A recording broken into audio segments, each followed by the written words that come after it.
আসসালামু আলাইকুম। তো কালকে কিন্তু আমরা এই জায়গায় মাছ দিয়ে রাখছি। তো আজকে সকালবেলা এসে কিন্তু আমি ভালো করে কিন্তু এগুলো চিপিং করছি। তো চিপিং করা হয়ে গেছে এবং এরপর হচ্ছে যে ভালো করে কিন্তু ভিজাইছি। তো এখন কিন্তু আমি গ্রেডিং দিচ্ছি ভীমের মধ্যে, তোমরা দেখতেই পাচ্ছ স্ক্রিনে, এবং ভীমের উপরে কিন্তু একটু প্লাস্টার করা বাকি রয়ে গেছে। তো ওই জায়গায় কিন্তু গ্রেডিং দিচ্ছি, ওই জায়গায় কিন্তু মনির বাবা প্লাস্টার করতেছে। তো এখন আমি এই ভীমের মধ্যে গ্রেডিং দেওয়া হলেই কিন্তু আমি এই জায়গায় মশলা চাপা শুরু করবো। তোমাদের মনে হইতে পারে যে ভাই তুমি যে গ্রেডিংটা দিতেছো সেটা হচ্ছে অনেক গ্রেডিং পাতলা। আসলে না ভাই, গ্রেডিংটা পর দিয়ে দিতেছি। তো ঝাড়ু দিয়ে দিলে কিন্তু গ্রেডিংটা ভারী দিতাম, কিন্তু পর দিয়ে দিতেছি এবং ভিডিওর স্পিড কিন্তু 2x করা আছে, যে কারণে মনে হইতে পারে যে গ্রাইডিংটা অনেক পাতলা, অনেক তাড়াতাড়ি মানে সরাই যাইতেছে, কিন্তু আসলে একটু মোটামুটি ভালো আছে, মানে ভারী আছে। যদি ভারী না যায় তাহলে কিন্তু এই ভীমের মধ্যে কিন্তু মশলা আটকাবে না। তোমরা ভালো করে জানো যারা রাজমিস্ত্রির কাজ করো, যে গ্রাইডিং যদি ঠিক মতো না দাও ভীমের মধ্যে তাহলে কিন্তু তেমন একটা মশলা আটকে না। আমাদের কিন্তু সিমেন্ট বালু উপরে তোলা আছে, হেল্পাররা কিন্তু ভিতরে মশলা তৈরি করে ফেলছে। আমি যখন পানি মারছিলাম এর দিকে ভালো করে যখন চিপিং করছি তখন কিন্তু আমাদের হেল্পাররা মশলা তৈরি করছে ভিতরে।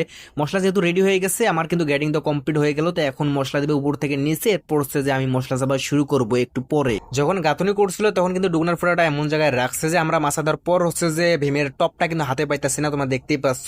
মানে টপটা করতে গেলে কিন্তু আমাদের মোটামুটি ভালোই প্যারা খাইতে হয়, উপর থেকে করতে হয়। উপরে তো দেখতেই পাচ্ছ ভয়েড, যে কারণে আমাদের কাজটা করতে অনেক রিস্ক হয়ে যায়। নিচ থেকে হাতে পায় না, বালতি দিয়েও কিন্তু টপটা মানে দেখা যায় না, দেখা না গেলে তো ফিনিশিং দিতে পারবো না।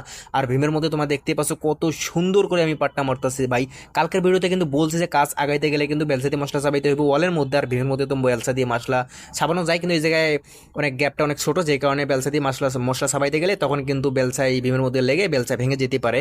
এবং এরপরে আমি বলছিলাম যে পাট্টা ভালো করে কিন্তু মারতে হবে। তোমরা দেখতেই পাচ্ছ কত সুন্দর করে পাট্টা মারছি।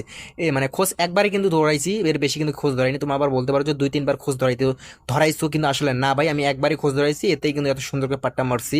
এবং পাট্টা মারা যেহেতু এত সুন্দর করে দিয়ে ফেলছি, পাট্টা মারছি, তো এখন আমাদের কিন্তু তেমন ফিনিশিং দিতে তেমন একটা সময় লাগবে না। খুবই কম সময়ের মধ্যে কিন্তু আমাদের এই ভীমটা কিন্তু ফিনিশিং দেওয়া হয়ে যাবে। শুধু যে আমি ভীমের মধ্যে এত সুন্দর করে পাট্টা মারি তা না ভাই, আমি ম্যাক্সিমাম জায়গায় কিন্তু আমি অনেক সুন্দর করে পাট্টা মারি, কারণ সুন্দর করে পাট্টা মারলেই কিন্তু ফিনিশিং দিতে তেমন একটা সময় লাগে না।